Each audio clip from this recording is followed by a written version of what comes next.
हूं आपके साथ हर्ष भारद्वाज। अयोध्या में राम मंदिर निर्माण के बाद भी बीजेपी को मिली करारी हार ने न सिर्फ बीजेपी बल्कि पूरी सरकार को हिलाकर रख दिया है। इसके चलते तमाम मैराथन बैठकों के बाद अयोध्या में कुछ बड़े बदलाव के फैसले लिए गए हैं। क्या है ये बदलाव और इन बदलाव के क्या है मायने, चलिए इत्मीनान से आपको बताते हैं।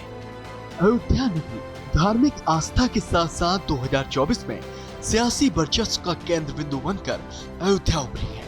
और जब अयोध्या में 2024 के जनवरी महीने में 22 तारीख को राम मंदिर में रामलला की प्राण प्रतिष्ठा हुई तो माना जा रहा था कि जिस फैजाबाद लोकसभा सीट के अंतर्गत अयोध्या आती है, इस पूरे इलाके में बीजेपी का दबदबा दिखेगा।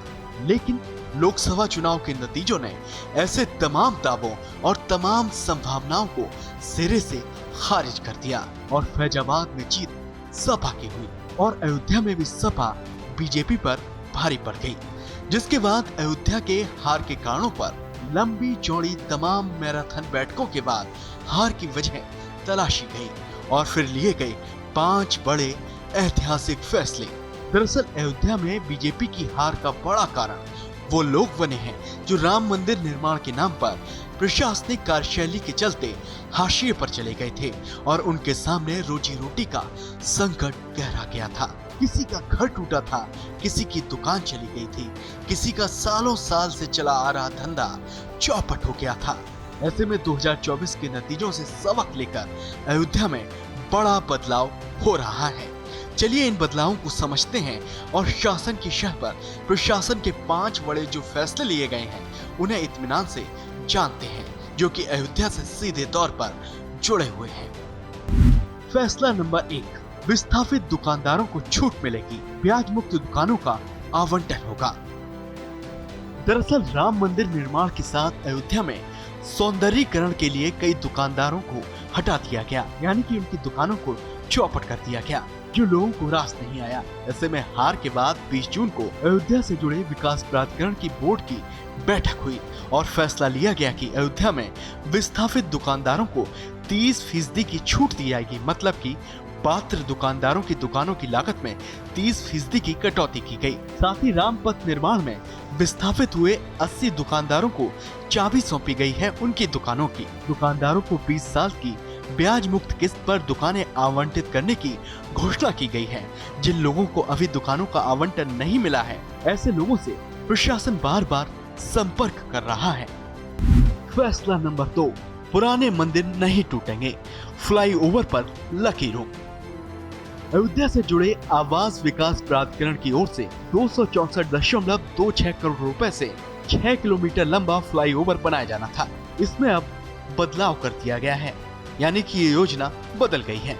इसकी जगह लखनऊ में हुई बोर्ड की बैठक में 3 नए अंडरपास बनाने का निर्णय लिया गया है। इसके अलावा नई आवासीय योजना में पुराने मंदिरों को भी नहीं तोड़ने का अहम फैसला कर लिया गया। अयोध्या के विकास से जुड़ी योजना के अंतर्गत आबादी वाले क्षेत्रों को बिल्कुल भी नहीं छेड़ने का फैसला लिया गया है, जबकि पहले जो योजना थी उसके तहत अयोध्या को वर्ल्ड क्लास सिटी बनाने के नाम पर एक बड़ी आबादी वाले क्षेत्र को चिन्हित किया गया था, जिसको लेकर आम नागरिक खफा थे।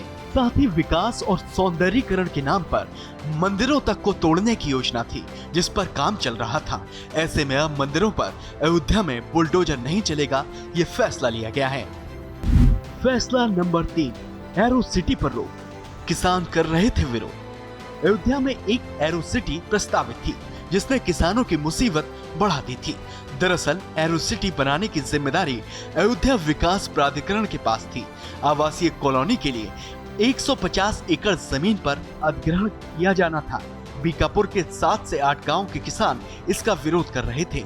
चुनाव में बीजेपी की हार के बाद 20 जून को जो अयोध्या विकास प्राधिकरण के बोर्ड की बैठक हुई, इसमें एरो सिटी से जुड़े प्रस्ताव को स्थगित कर दिया गया, यानी कि उस पर रोक लगा दी गई, जो किसानों के लिए एक बड़ी खुशखबरी से कम नहीं है। फैसला नंबर 4, 41 गांव होंगे डेवलप, बढ़ाई जाएंगी मूलभूत सुविधाएं।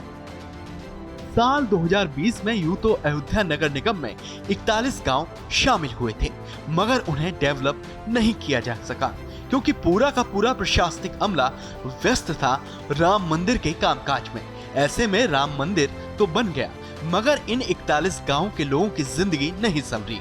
कुछ सड़कों को छोड़कर यहाँ पर कोई भी विकास काम बड़े स्तर पर होता हुआ नहीं दिखाई दिया, जिसका खामियाजा लोकसभा चुनाव में बीजेपी को बखूबी भुगतना पड़ा। ऐसे में अब लोकसभा चुनाव हारने के बाद अब इन गांवों को नगरीय गांव बनाने की कवायद शासन प्रशासन स्तर पर तेज हो चली है। निगम इन गांवों में जल्द ही GIS सर्वे कराने जा रहा है। साथ ही जल्द से जल्द हर घर शुद्ध जल पहुंचाने की शुरुआत भी इन गांवों में होगी और इन सभी गांवों में मूलभूत सुविधाएं मुहैया कराने पर जोर दिया जाएगा। अब बात आती है फैसला नंबर 5 की। अयोध्या में स्थानीय वाहनों की एंट्री होगी, यानी कि शहर में स्थानीय वाहन एंट्री कर सकेंगे और VIP कल्चर पर रोक लग सकेगी। अयोध्या में राम मंदिर के निर्माण के बाद ऐसा VIP कल्चर जोर पकड़ गया था कि अयोध्या के लोगों की गाड़ियों को भी अयोध्या शहर में एंट्री नहीं मिल पा रही थी। ऐसे में रामलला की प्राण प्रतिष्ठा के लगभग 6 महीने बाद अयोध्या को लोगों को बड़ी राहत मिल रही है। अयोध्या के वाहनों यानी कि UP 42 सीरियल नंबर वाले वाहनों को अयोध्या शहर में प्रवेश करने से अब नहीं रोका जाएगा। ये निर्णय नगर निगम और पुलिस ने संयुक्त रूप से लिया है। रामनगरी में रहने वाले लोगों को बैरियर पॉइंट पर अपना पहचान पत्र अयोध्या शहर में एंट्री के लिए दिखाना पड़ेगा। पर्यटकों को भी नगर में प्रवेश में कुछ सहूलियतें मिली हैं। साकेत पेट्रोल पंप से अब पर्यटक लता मंगेशकर चौक और नया घाट पर वाहन ले जा सकेंगे। तो ये थे वो 5 बड़े बदलाव जो अयोध्या में अब प्रभावी होंगे।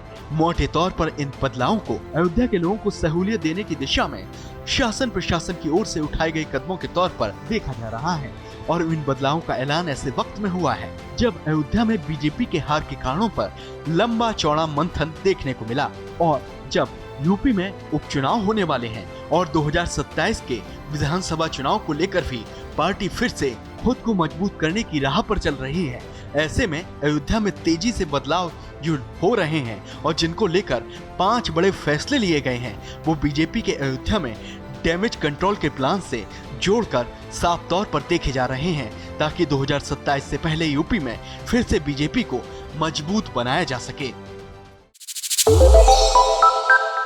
श्रेष्ठ उत्तराखंड पर खबरों से जुड़े रहने के लिए चैनल को सब्सक्राइब और लाइक करें, बेल आइकन दबाएं और देखते रहें श्रेष्ठ उत्तराखंड।